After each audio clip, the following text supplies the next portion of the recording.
आज गीता जयंती हर साल मार्गशीर्ष शुक्ल पक्ष की एकादशी के दिन भगवान श्री कृष्ण ने अर्जुन को गीता का उपदेश दिया था। इसी कारण इस तिथि को गीता जयंती देश भर में बड़े उत्साह से मनाई जाती है। आज ठीक उसी तरह तीर्थ क्षेत्र आलंदी में स्थित राम मंदिर के कोषाध्यक्ष स्वामी गोविंद देवगिरी जी महाराज द्वारा स्थापित श्री सद्गुरु निजानंद महाराज देव विद्यालय आलंदी में आज गीता जयंती और स्वर्गीय प्रधानमंत्री भारत रत्न अटल बिहारी वाजपेयी जी की जयंती बड़े हर्षोल्लास के साथ मनाई गई।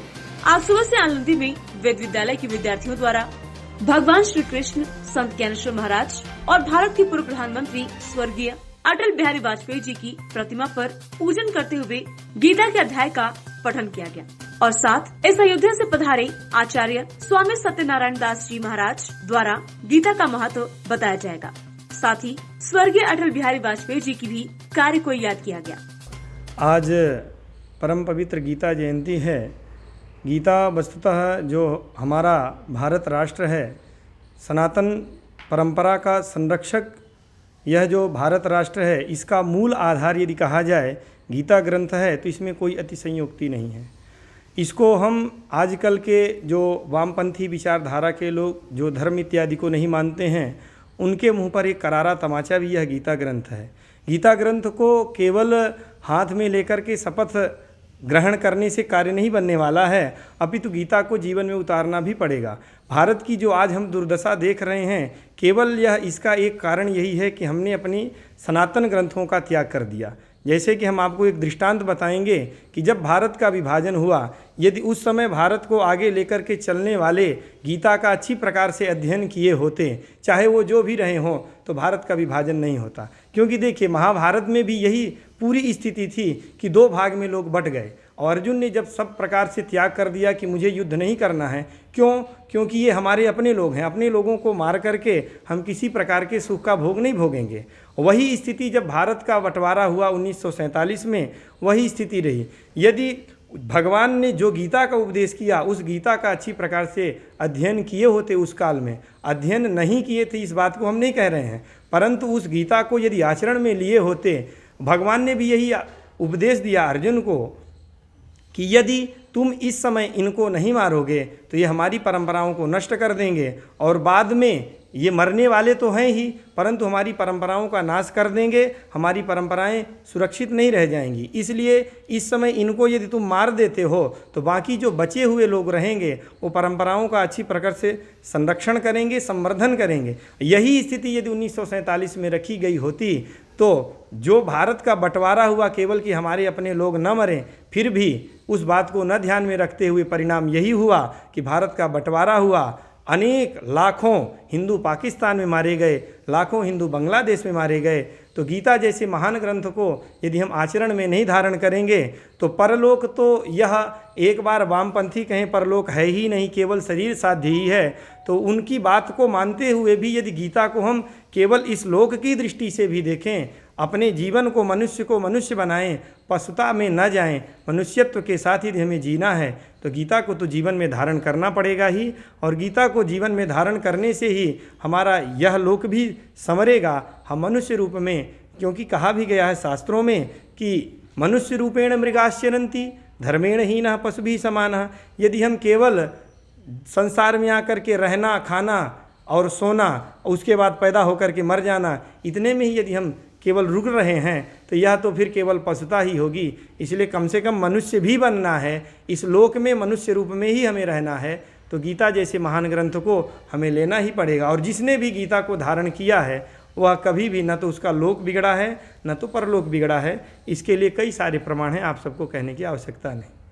हमारे जो भारत रत्न अटल बिहारी वाजपेयी जी थे, वो भी जितने भी हमारे सनातन परंपरा के ग्रंथ थे, उन्होंने अवश्य रूप से उन सभी ग्रंथों का आश्रय लिया था। क्योंकि उनकी कविताओं का जो सार होता था वह इस लोक को लेकर के चलते हुए परलोक को बनाने का ही होता था। इसलिए ये अटल बिहारी वाजपेयी जी की यदि आज जन्म तिथि गीता जयंती के रूप में है तो यह संयोग एक केवल भगवत कृपा से ही है, जो हमें स्मरण कराती है कि जिन्होंने भी यदि भारतीय परंपरा के मूल ग्रंथों का आश्रय लिया है वो इस लोक में भी रहे। आज जहाँ भी होंगे अटल बिहारी वाजपेयी जी, उन्हें भी यह आनंद अवश्य ही प्राप्त हो रहा होगा कि उनके जन्मदिवस को हम लोग गीता जयंती के रूप में ही मान रहे हैं और उनका जन्मदिन भी आज ही है। तो यह तो अत्यंत ही आनंद का अवसर है ही। और उनके द्वारा किए गए जो कर्म हैं उनमें हमें अवश्य ही प्रतीत होता है कि मूल ग्रंथों का आश्रय था, गीता जैसे महान ग्रंथों का आश्रय था, जिस कारण से उनका जीवन व्यक्तित्व में इतना प्रखर हुआ कि उनके न रहने के बाद भी उनके न रहने की अनुभूति हमें नहीं होती, वे अमर ही हो गए।